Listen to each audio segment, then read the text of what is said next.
Incarnation.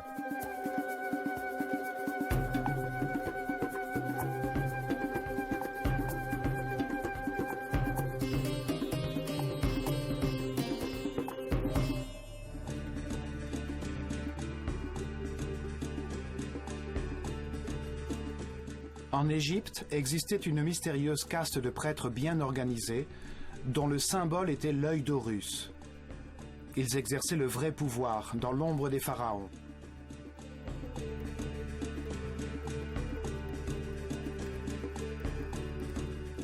Ils descendaient de prêtres qui avaient survécu au cycle précédent de l'humanité.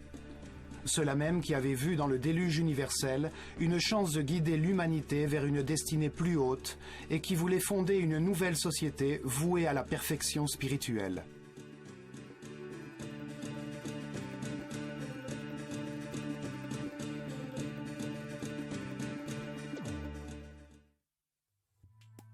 Ils élevèrent la civilisation égyptienne du néant, à partir de leurs temples et de leurs centres religieux.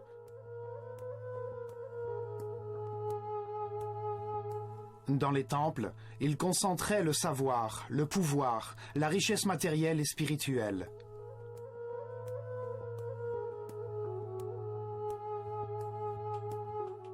Chaque temple révélait une vérité différente. Le temple d'Osiris, à Abydos, révélait la réincarnation. Le temple de Komombo, la dualité. Le temple de Luxor, le corps humain.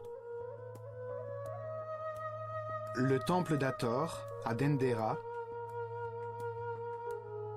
la gestation. Le temple d'Isis, à Philae, le principe de féminité. Chaque temple développait le concept de processus d'élévation. Le temple d'Horus, à Edfou, révélait l'existence de l'illumination.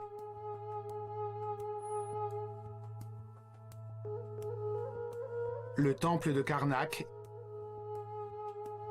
était consacré à l'évolution de la conscience. Chaque temple était comme un livre ouvert qui racontait une histoire différente.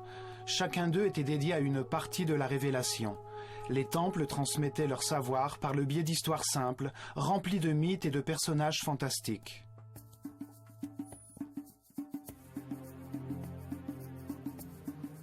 Ils révélaient la vérité par l'intermédiaire de ces histoires fabuleuses. Ces paraboles pleines d'enseignements, des mythes peuplés de personnages symboliques qui expliquent que la vie est partie intégrante du processus de perfectionnement. Chaque personnage représente une force qui façonne le caractère, qui induit un certain type de comportement et qui produit une action vitale menant à la perfection.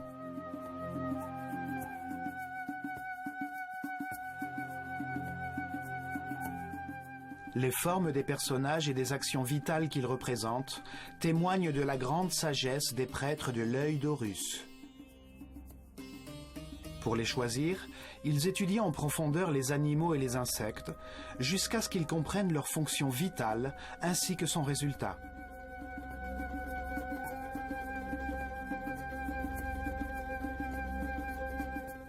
Ensuite, ils choisissaient l'animal qui représentait le mieux une action vitale et lui rajoutaient un corps d'homme dans un dessin très simple. Ainsi, on pouvait comprendre facilement les qualités et les caractéristiques qu'ils évoquaient.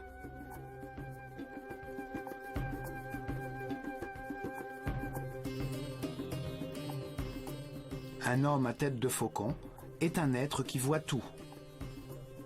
Un oiseau qui vole évoque la liberté et la légèreté de l'esprit.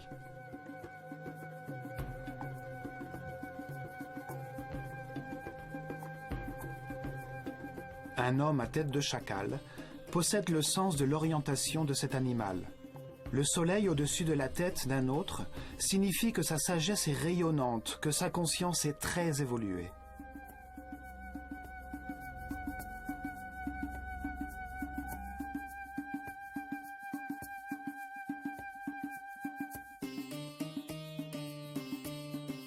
L'un de ces personnages symboliques s'appelait Osiris.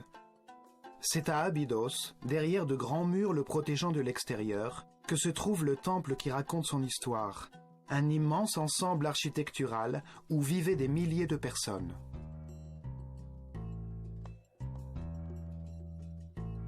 Nous verrons dans ce programme ce que ce temple cachait.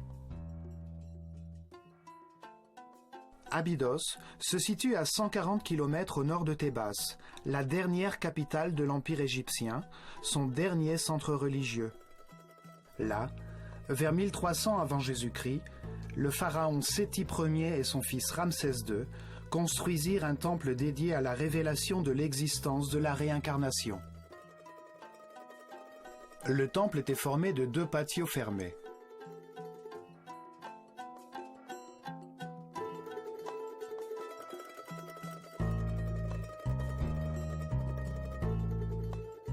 Deux énormes cours ornées de très hautes colonnes.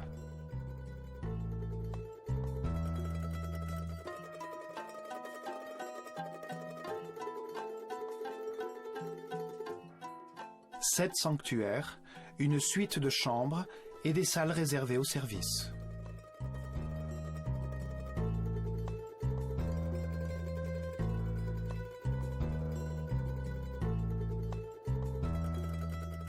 Osiris est le seigneur de la réincarnation. Il est la force qui guide le processus d'évolution de l'homme à travers ses nombreuses vies et qui fait de lui un être parfait et immortel.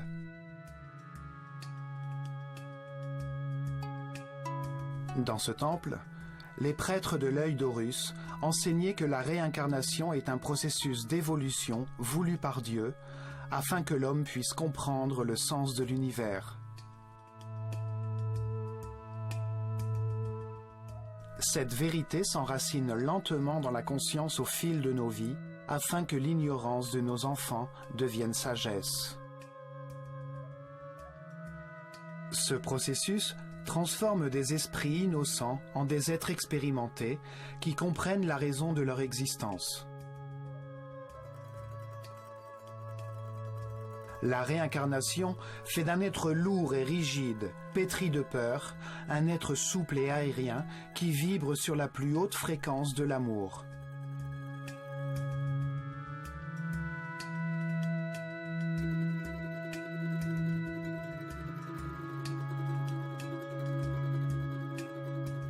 Petit à petit, la succession des vies permet à l'homme animal de devenir un être sage et respectueux qui est assez responsable pour maîtriser d'immenses pouvoirs, un surhomme.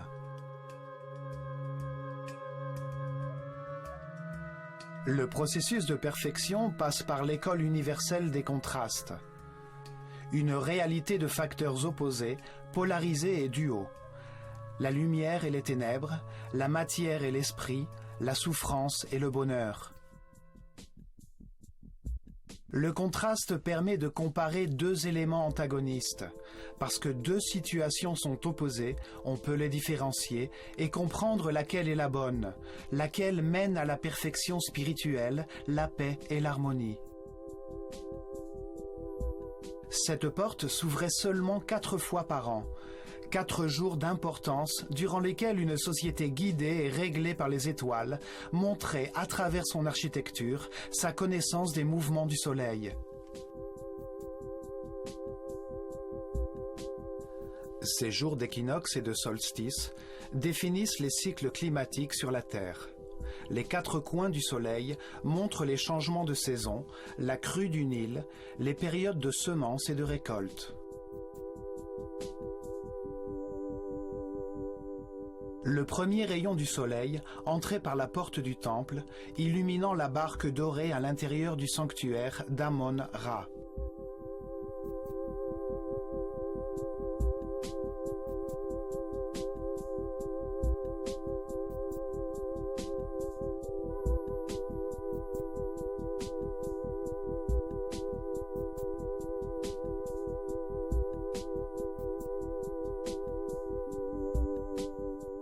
Ce vaisseau représente le voyage de la conscience sur Terre, le soleil dans le ciel, qui rythme les jours et les années dans un univers éternel.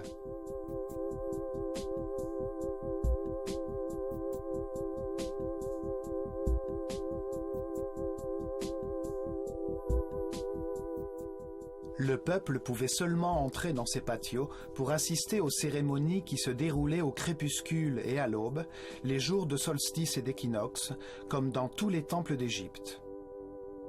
Le premier hall contenait des informations sur le temps et l'espace, les cycles zodiacaux qui ponctuent l'histoire, rythment les périodes fastes ou difficiles et engendrent les alternances nécessaires dans cet univers de contraste.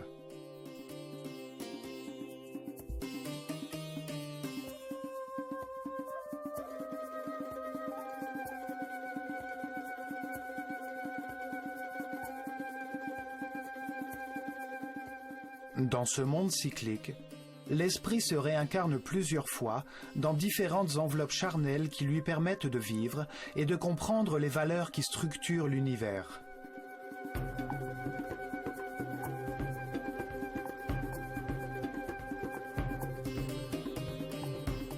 Dans chaque vie, il change de personnalité, de famille, de lieu et d'époque afin de connaître différentes destinées.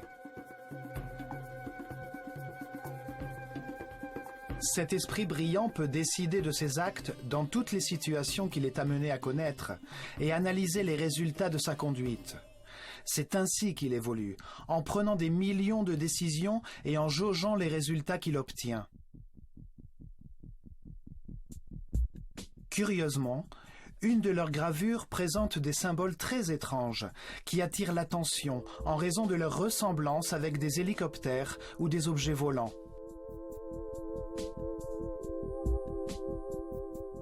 Des milliers d'histoires ont été inventées à leur sujet.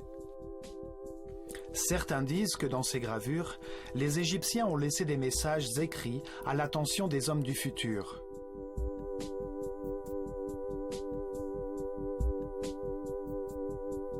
Que lorsque ces symboles seront compris par ceux qui visitent ce temple, cela marquera le début de la nouvelle ère du Verseau. L'humanité vivra alors la fin d'un cycle et connaîtra un changement transcendantal.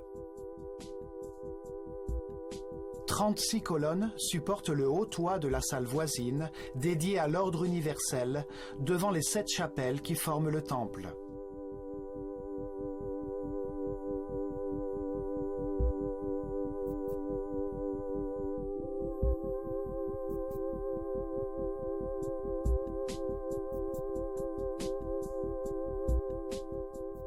Dans l'une de ces pièces apparaît Isis, la sœur d'Osiris, qui fait naître la conscience d'un homme représenté sous les traits du pharaon Séti Ier, en possession du bâton de berger de l'humanité tout entière.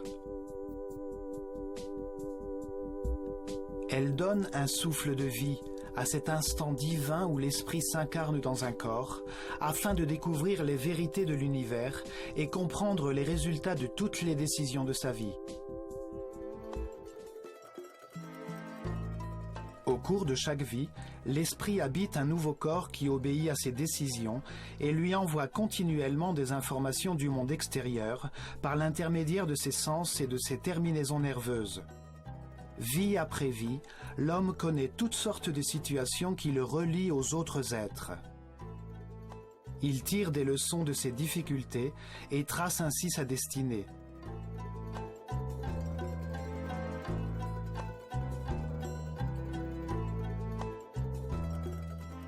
Petit à petit, la réincarnation rend l'homme plus tolérant.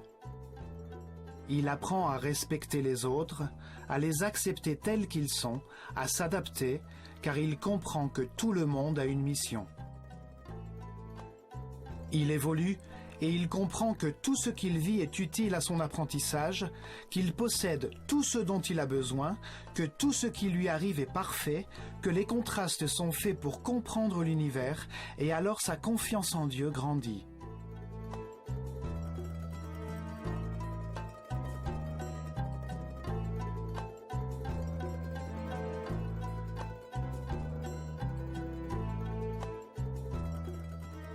Sa souffrance devient paix, son intolérance devient respect, son agonie devient harmonie.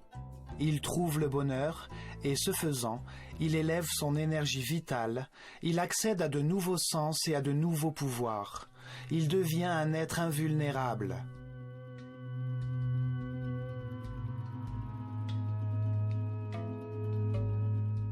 La réincarnation fait d'un homme mortel, borné par sa conscience temporelle, un être immortel doué d'une conscience atemporelle qui peut pénétrer et sortir de la matière par sa seule volonté.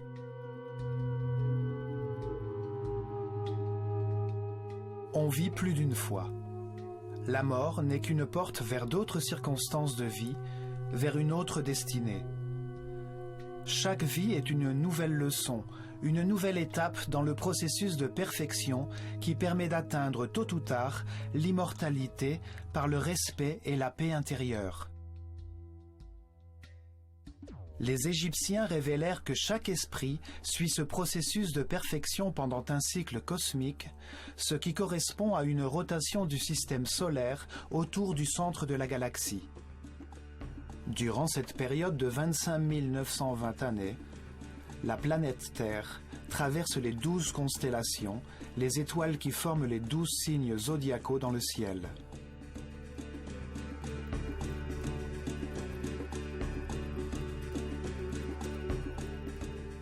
Ainsi, l'esprit peut recevoir les différentes énergies, les différentes forces des étoiles durant les 12 ères de 2160 ans chacune. 12 cycles qui génèrent des processus et des états différents.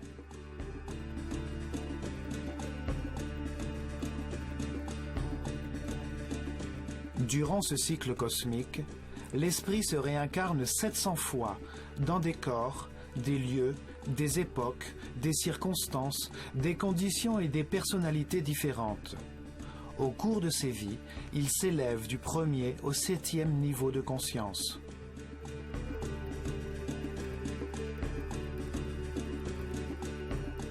Dans chaque vie, il apprend quelque chose de différent.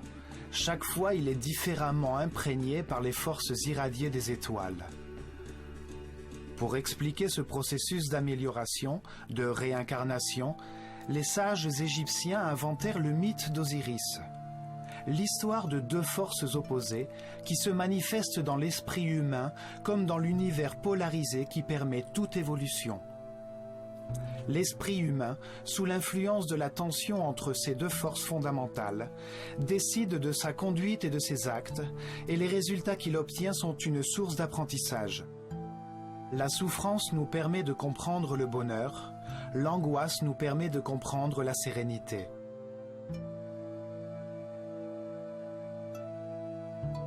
Le mythe raconte l'histoire de deux personnages fantastiques, de deux frères, qui forment naturellement une paire. De ce fait, ils représentent deux forces opposées, la lumière et les ténèbres.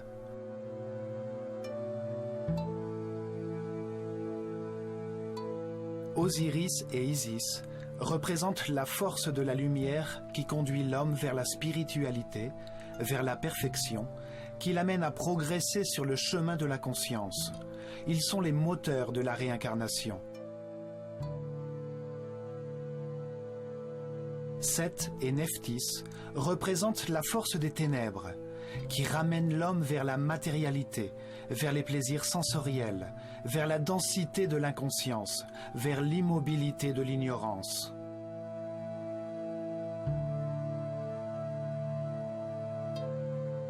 Osiris est la force active mâle, dont la volonté est fondée sur des certitudes acquises, sur des informations vérifiées qui conduisent ses actions vers la paix, l'harmonie et le bonheur. Symboliquement, Osiris est représenté par un homme enveloppé dans des bandages, l'esprit enveloppé par un corps.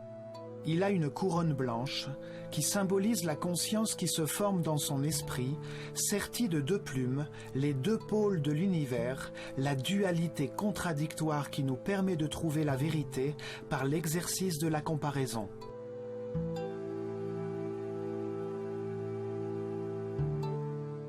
Dans sa main gauche, il porte un bâton de berger, la force qui guide le troupeau humain sur le chemin de la transformation cyclique.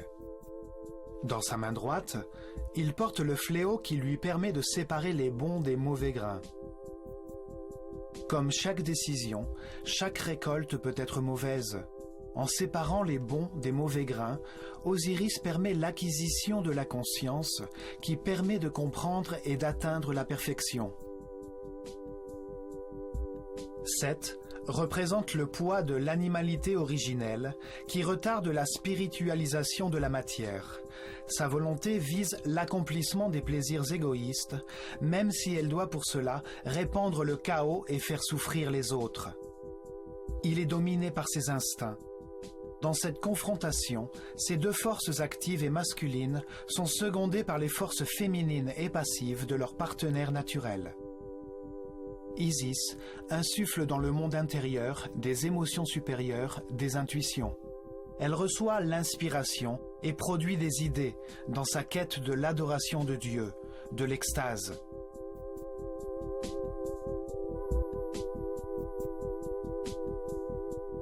Nephthys ne perçoit que les sentiments et les désirs générés par son corps.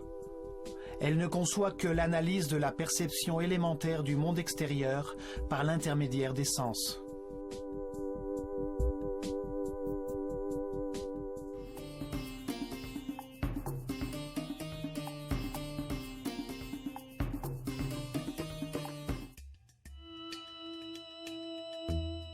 Au fond du salon de l'ordre universel se trouvent 7 sanctuaires qui constituent le centre du temple.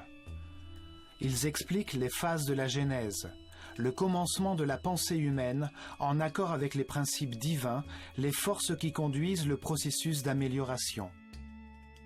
Le premier sanctuaire est dédié à Thoth et à la naissance du pharaon Séti Ier, qui représente la naissance de la conscience humaine dans l'univers.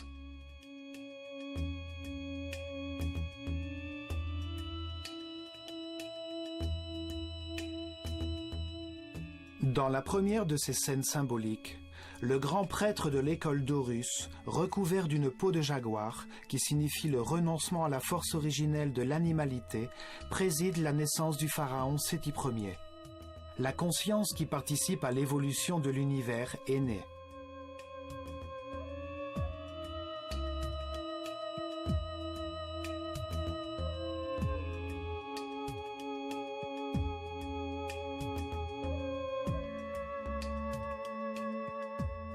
Thoth, un homme à la tête d'ibis, symbolise le verbe divin qui donne un nom à toute chose.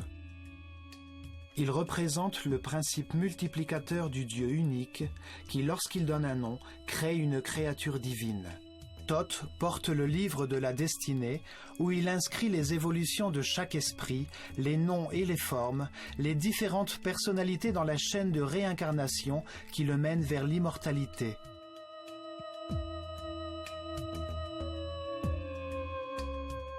Chaque esprit reçoit un corps qui lui permet de vivre des expériences et un nom.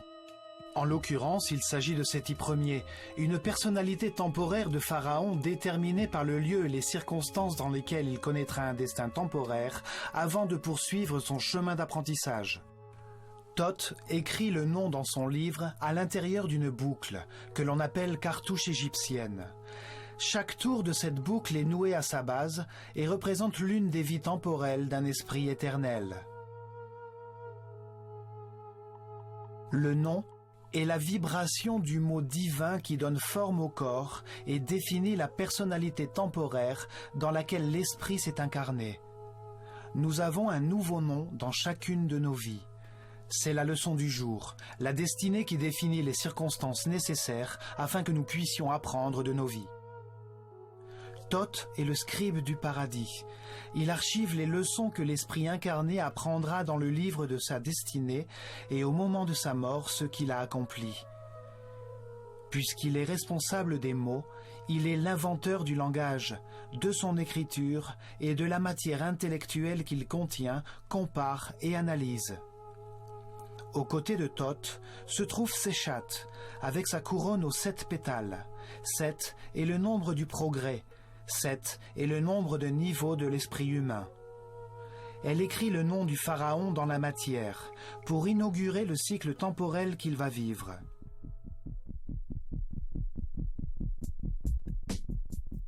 Une partie du mythe d'Osiris est appelée le procès du mort. Il se déroule au moment où l'esprit de l'homme mort arrive à Duat, un monde au-delà du monde physique, pour être confronté aux forces qui guident son esprit dans cet univers de contradictions qui constitue la vie terrestre. À Duat, il passe sa vie en revue. Il évalue ce qu'il a accompli et ce qu'il a compris sur l'univers. Ainsi, il élève le niveau de sa conscience atemporelle avant de se réincarner, avant de poursuivre son processus d'amélioration. Anubis, un homme à tête de chacal, guide l'esprit de l'homme mort dans ce monde immatériel. Le chacal est le symbole de la force directrice. Les Égyptiens, lorsqu'ils se perdaient dans le désert, retrouvaient le chemin de la civilisation en suivant les traces de ses pas.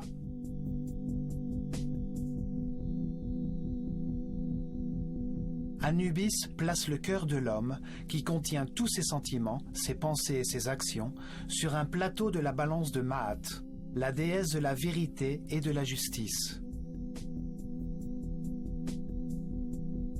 Pour lui faire contrepoids, sur l'autre plateau se trouve la plume de la vérité.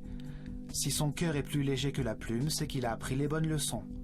Il est reçu par Thoth, l'homme à la tête d'Ibis. Il symbolise le Dieu unique qui multiplie les êtres de la création.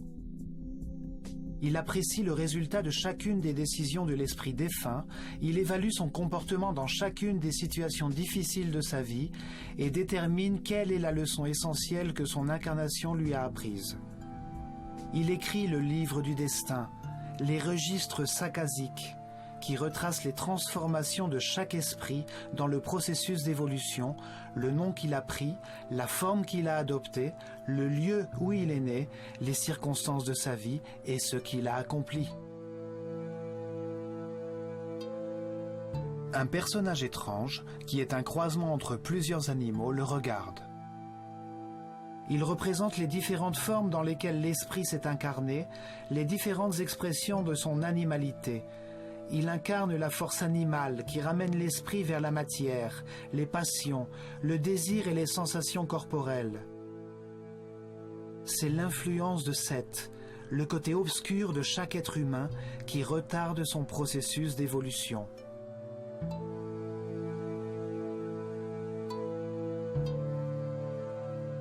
L'esprit retient dans son moi éternel les expériences de sa vie temporelle avant que Thoth ne lui assigne un nouveau destin. Une nouvelle leçon à apprendre, une nouvelle vie à vivre.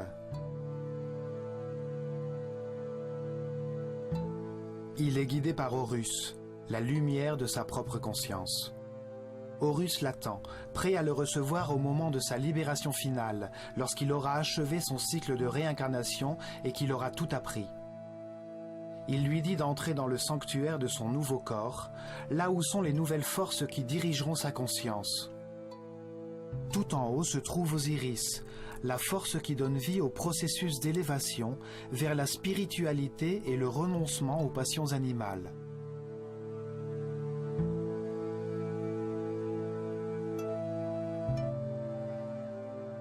Il est accompagné par Isis et Nephthys, qui le relient aux sensations et aux émotions du corps qu'il habitera dans cette nouvelle vie, celui dans lequel il naîtra.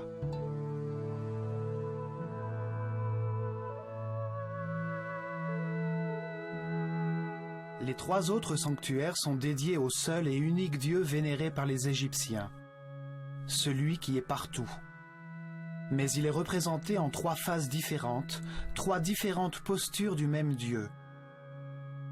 L'Égypte est le pays du Dieu unique. Elle l'a toujours été. Mais pour les Égyptiens, ce Dieu unique, cette conscience absolue et indivisible, se manifeste dans l'univers à trois moments différents de la Genèse. Les prêtres utilisaient trois noms différents pour symboliser ces trois phases de la création, afin de faciliter la compréhension de l'œuvre de Dieu. Dans la première phase de la création, avant la manifestation de l'univers, existait seulement le Dieu absolu, l'unité originelle qu'ils appelaient Atum-Ra. Les Égyptiens ne lui ont jamais donné de représentation physique, et dans les hiéroglyphes, il apparaît sous la forme d'un disque doré, un soleil symbolique, source de lumière. Le sanctuaire d'Atum-Ra est le premier des trois. Atum-Ra est le Dieu absolu qui ne s'est pas encore manifesté dans l'univers, l'unité, la substance homogène originelle, le chaos qui contient virtuellement tout, le néant, le grand principe, la profondeur des profondeurs. C'est l'esprit divin, éternel, immuable, qui sait tout et qui est partout. Le second sanctuaire est dédié au Ptah. Ptah est le nom de Dieu lorsqu'il manifeste sa volonté par la création et donne naissance à l'univers. Dans cette deuxième phase, Dieu met en mouvement sa volonté, son énergie divine, pour donner vie à l'univers et créer la matière. Le Dieu créateur de l'univers était appelé Ptah-Ra. Il est représenté dans les Écritures saintes par un homme enveloppé dans des bandages et qui tient un bâton formé de 3 symboles. L'Ankh, ou symbole de l'énergie vitale créatrice, qui se manifeste sous forme de vie dans les pulsations de notre système vasculaire et qui est la force divine source de toute vie. Le Was, qui représente l'artère principale. Il symbolise le canal par lequel l'énergie circule dans tout le corps. Il a également la forme d'un bâton, comme celui que les Égyptiens utilisaient dans les champs pour chasser les serpents. Il contrôle le courant vital, le serpent énergétique, le Kundalini, qui monte le long de la colonne vertébrale. Le Djed, quant à lui, symbolise l'essieu de la croissance et du développement de tout être vivant, l'épine dorsale qui structure tous les êtres et qui façonne leurs différents corps. Le bâton de Ptah a donc une forte dimension symbolique qui renvoie à l'idée de l'énergie génératrice de vie. Ptah indique par conséquent le moment où la volonté de Dieu se manifeste par l'intermédiaire d'une force qui le dépasse et qui condense toute sa substance originelle que nous appelons esprit. Ce mouvement engendre une force expansive contraire qui met l'univers en mouvement. Ces deux forces polaires opposées créent des moments d'équilibre qui laissent place au cosmos, aux planètes et à la nature. De nos jours, les scientifiques appellent ce moment le Big Bang. Ils appellent la force condensatrice la force centripète et le mouvement d'expansion qu'elle induit par réaction la force centrifuge. Depuis Einstein, il est admis que la matière est une forme d'énergie, une coagulation ou une condensation de lumière. L'esprit est considéré comme la substance originelle qui, en raison de sa nature propre, s'impose à lui-même une force condensatrice qui le comprime dans un volume, dans de la matière, dans une condensation de lumière. Ce faisant, il induit automatiquement une force opposée qui essaie de s'échapper de la forme dans laquelle elle est comprimée, donnant ainsi naissance au mouvement et au temps. La troisième et dernière phase de la création est lorsque Dieu crée l'homme à son image, en le dotant de la même capacité de création et de conscience que lui. Les Égyptiens l'appelaient Amon-Ra. Le symbole principal d'Amon-Ra est une grande couronne qui symbolise la conscience qui se forme dans un monde dual. C'est pourquoi elle est divisée en 2 branches qui s'écartent de l'unité centrale. Chaque branche a 7 feuilles, qui représentent les 7 niveaux par lesquels passe la conscience, depuis le moment où elle s'incarne pour la première fois dans un corps humain, jusqu'au moment de son illumination, de sa libération des contraintes matérielles. Lorsque l'ordre sacerdotal disparut, la signification de ces symboles fut perdue. C'est pourquoi nous avons cru que ces prêtres étaient idolâtres et polythéistes. Toutefois, l'Égypte antique a toujours cru en un seul et unique Dieu. Il suffit de comprendre la signification de chaque symbole pour décrypter cette théologie apparemment complexe et se rendre compte qu'elle est aussi simple que l'organisation géographique des temples.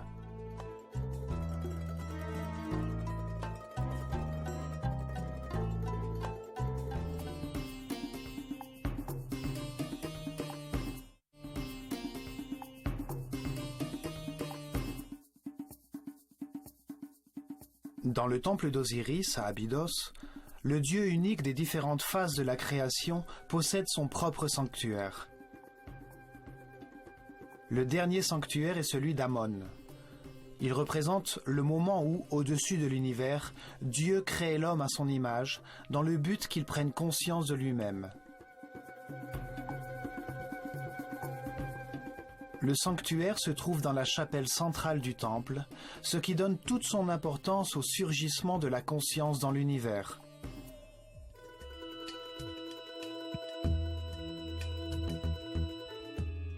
Sur ces murs, on peut voir le symbole du dieu Amon-Ra et du pharaon, qui incarne l'homme doué de conscience, empli de la gratitude de vivre, car il accepte les côtés lumineux comme les côtés sombres de la vie.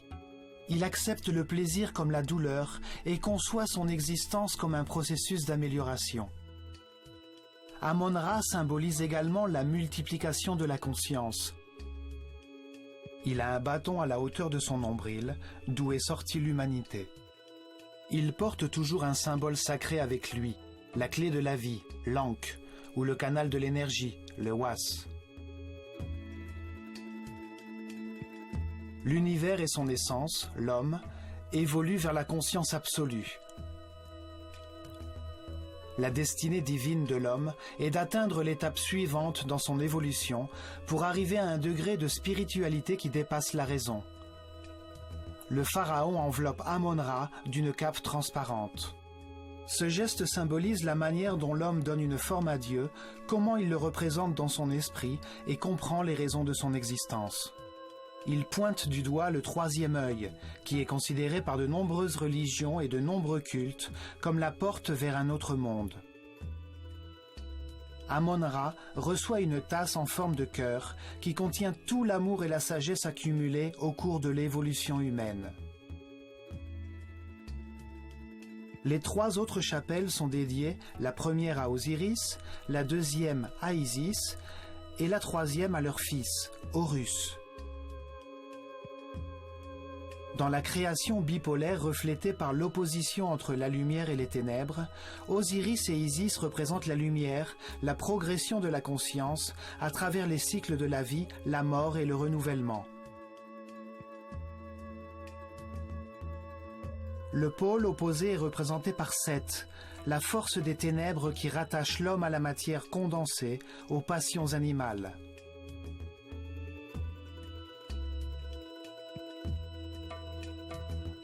Horus est né lorsque la lumière a vaincu les ténèbres. Il est le fils d'Osiris et d'Isis. Il représente le moment où chaque être spiritualise la matière et laisse son animalité originelle derrière lui pour devenir un être sans limite, conscient de toutes les vies qu'il a vécues. Osiris apparaît sur les murs de son sanctuaire avec différentes couronnes symboliques sur sa tête qui représentent les différents moments du processus d'amélioration, ainsi que les différentes étapes et les différents états qui y correspondent. Ce processus d'évolution se déroule de deux manières en même temps. Il y a d'une part un processus visible d'évolution physique, par lequel une forme corporelle complexe est conservée et transmise par héritage.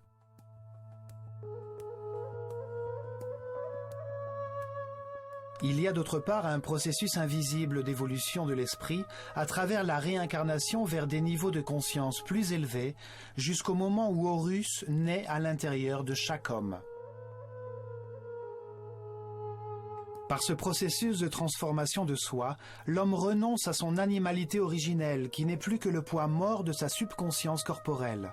Alors la lumière de la conscience illumine tout ce qui existe. Dans le sanctuaire d'Isis, on expliquait aux disciples l'existence d'un principe féminin qui était source de lumière. Son nom signifiait trône.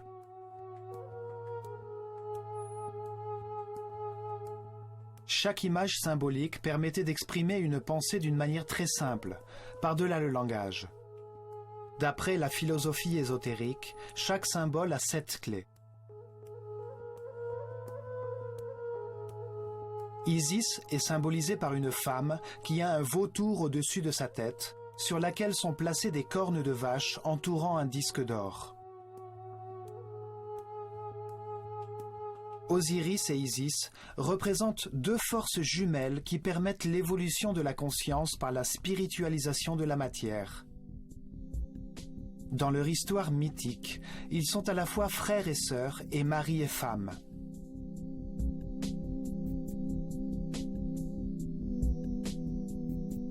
Le vautour est un oiseau qui se sacrifie totalement à ses poussins. Dans ses entrailles, il transforme la pourriture en nourriture, il lui redonne vie.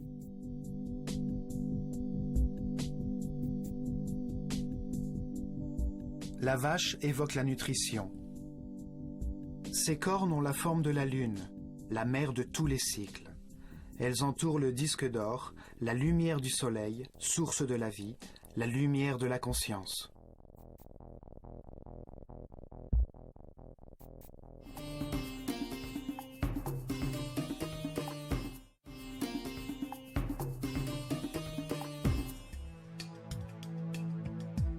Selon le mythe, Osiris et Isis auraient dirigé l'Égypte. Ils auraient façonné les lois qui modelaient la civilisation égyptienne, enseigné le respect et montré le chemin de Dieu.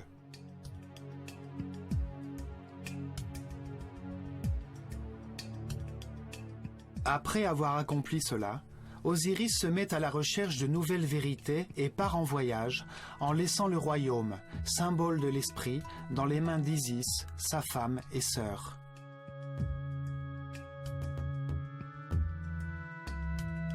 Mais Seth, son frère, l'obscure force animale, veut s'emparer du royaume, de l'esprit des hommes et d'Isis, dont il est follement amoureux.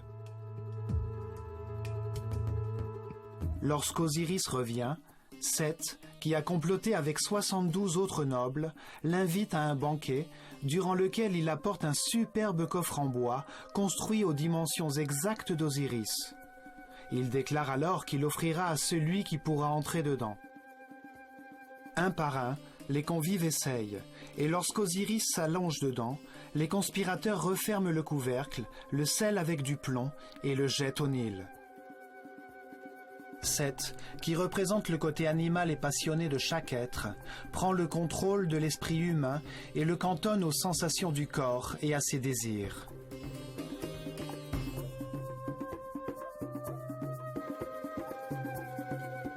Les conspirateurs symbolisent les réincarnations que doit vivre la conscience, enfermée dans le corps comme dans un coffre, durant un cycle cosmique, avant de transformer la matière en esprit.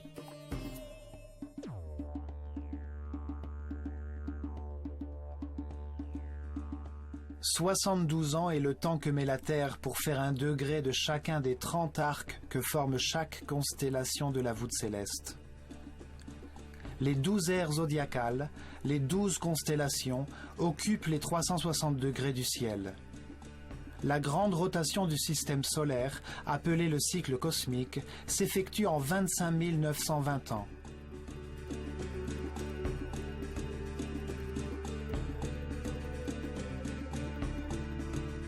Selon la légende, le coffre contenant Osiris échoua sur la côte du Liban, s'accrocha aux branches d'un tamarix et fut transformé en un bel arbre avec le corps d'Osiris à l'intérieur. Le seigneur des lieux vit ce magnifique arbre et le fit couper pour en faire une colonne de son palais sans savoir qu'Osiris était à l'intérieur. Après bien des aventures, Isis retrouva le corps de son mari et le ramena en Égypte. Mais lorsque Seth s'en aperçut, il décida de couper le corps d'Osiris en 14 morceaux et les répandit dans tout le pays. Cependant, Isis voyagea à travers l'Égypte et réussit à récupérer un à un 13 morceaux. Seul lui manqua le bâton d'Osiris qui, selon la légende, fut mangé par un poisson de la rivière. Cette anecdote symbolise le renoncement à la sexualité et à l'animalité originelle.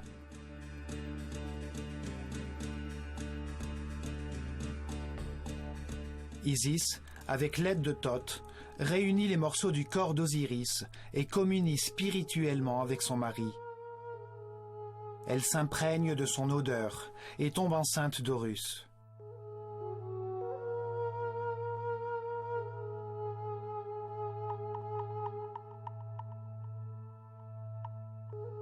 Horus représente l'illumination qui se produit quand le cycle des réincarnations s'arrête, car l'esprit a atteint un niveau de sagesse suffisant pour ne plus jamais perdre la conscience de ses vies antérieures.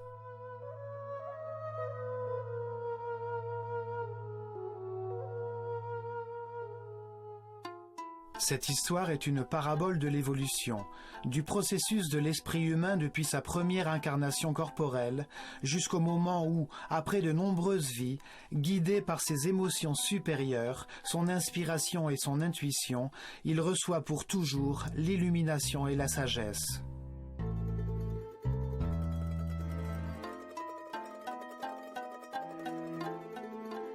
Le dernier sanctuaire du temple est celui d'Horus, la porte qui s'ouvre vers les étoiles. Horus représente le moment de la résurrection, de l'illumination et de l'immortalité. La fin des contraintes matérielles. Le moment à partir duquel l'homme a éternellement conscience de toutes les vies qu'il a vécues. Les Égyptiens nous révèlent que l'esprit humain, après de nombreuses vies, atteint un niveau de sagesse qui lui permet de comprendre la raison de son existence et le rend apte à connaître les forces fondamentales de l'univers.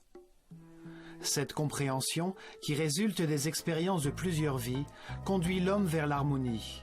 Arrivé à ce point de son évolution, il peut se libérer du cycle des réincarnations et des contingences de la matière. À cet instant, il respecte tout ce qui existe.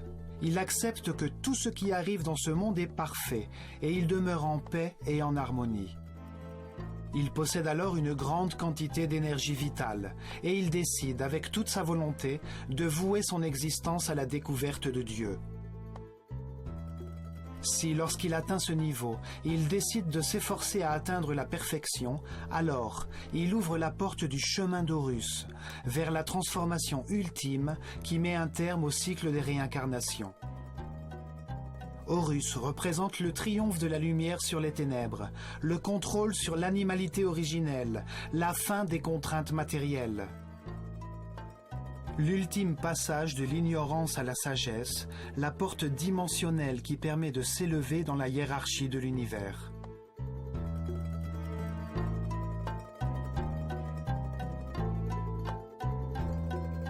Horus est symbolisé par un faucon doré qui voit tout et vole librement, tel l'esprit, au-dessus des contingences matérielles. Tous les hommes avancent et se réincarnent, guidés par la force d'Osiris.